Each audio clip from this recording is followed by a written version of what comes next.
In this video, I'm going to tell you about the new Pioneer DJM-V10-LF mixer that I have here.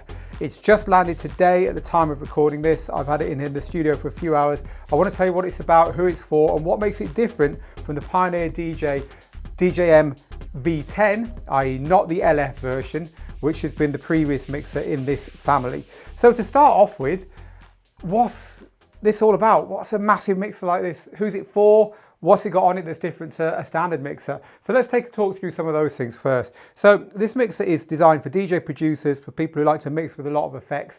Basically what I would call the techno, tech house, minimal house style of electronic DJs. I'll get some music playing and talk you through some of the things we've got here. So instead of one filter knob, it's got a selectable low pass or high pass filter with resonance. You can get that sounding as musical or not, as you wish. Instead of the color effects, which you normally get on Pioneer mixers, it's got these which are called send effects. They work in a similar way, but there's a lot more to them. So for instance, if I set up a short delay on this channel here, I have size or feedback of the delay, intensity in other words. I've got the time,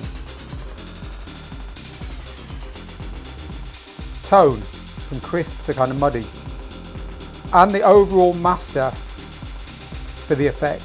So a lot more variation on the send effects, which used to be called color effects and are called color effects on other mixers. And there's a mixture of delays in here,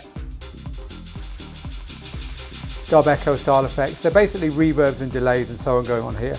You also get two external effects in that area. So you can send out to external like effects pedals you see DJs using, you know, Boss effects pedals and stuff to do stuff. But the idea of this area on the mixer is that hopefully down here, you won't have to bring effects pedals into the DJ booth. It's the kind of DJs who do that this is aimed at, because there's a lot of the kind of delay and reverb effects that you would normally have to bring a pedal into the booth to use built into this unit here. Now, it's also got very strong effects down here. You can see that there's a nice screen here to control these effects, and there's a lot of touch screen stuff here so you can control the effects in this area. It's got a 4-band EQ per channel, so instead of the normal 3-band, you've got low mid and high mid as well for every channel. It's got this EQ here, a massive isolator EQ.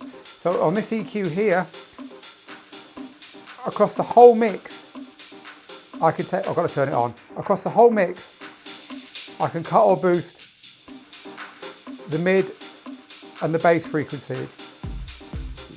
So this means that I could get 6 channels worth of stuff going on here and then immediately take the whole bass out of the room with this isolator EQ here, ready to slam it back in again. And I suspect some DJs will just use that to EQ the room if they want to just have a bassier room or whatever. So these are some of the features, and we've done a full review on this unit. So you can look at the review that we've done for the DJM V10, which is linked below, where I go into a lot of detail about a lot of the stuff I've just glossed over here. But in essence, that's what this has. It's got 2 DJs. There's 2 inputs for your laptop at the top. There's 2 sets of phone inputs. There's the headphones A here and headphones B around the front here. So you can basically have 2 DJs playing at once on this, back to back and all that stuff. Clearly an advanced mixer. But the thing that's different about the DJM V10-LF over the DJM V10, and the thing that means this is not a replacement, rather it is an alternative, is this down here. Look, there's no crossfader.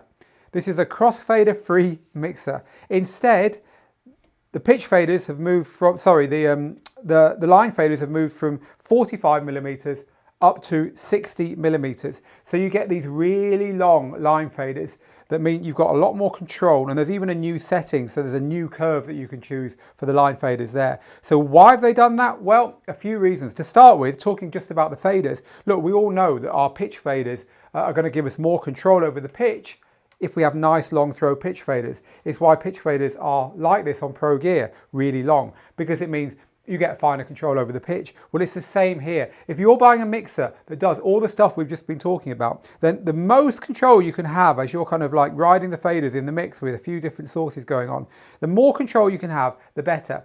And so they've taken away the crossfader because a lot of DJs don't use, and will never use a crossfader on a mixer. So yes, a lot of DJs like to scratch, and so this area is important, and they like to use the crossfader a lot. But look, when you've got 6 channels on your mixer, the crossfader can be very redundant. The other mixer has got switches so you can decide whether these channels are on the left or the right. But look, here's the first mixer that I ever owned. It's a little Technics battle mixer. This has got a crossfader, but it's also only got 2 channels. So it kind of makes sense. It's easy. You can set the channels how you want them and quickly cut between them. Once you get onto a mixer that looks like this with 6 channels, well then for a lot of DJs, especially as I say, DJs who don't scratch, this is redundant and they'd much rather have a nice long throw fader so that they can make use of this extra space to give more control in the mix. As I say, just like the pitch faders give you more control when you're adjusting the pitch in the mix.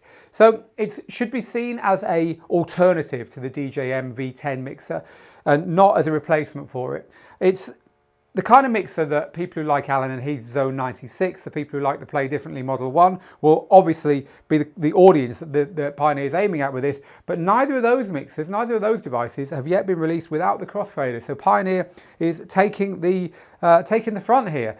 I wonder if they're going to release one that has got rotary faders instead of these. That'd be really throwing the cat among the pigeons, wouldn't it? But meanwhile, this is the one that they've just announced today, the DJM-V10-LF, Pioneer DJ's alternative take on the DJM-V10 mixer that drops the crossfader in order to give you longer throw line faders across its 6 channels.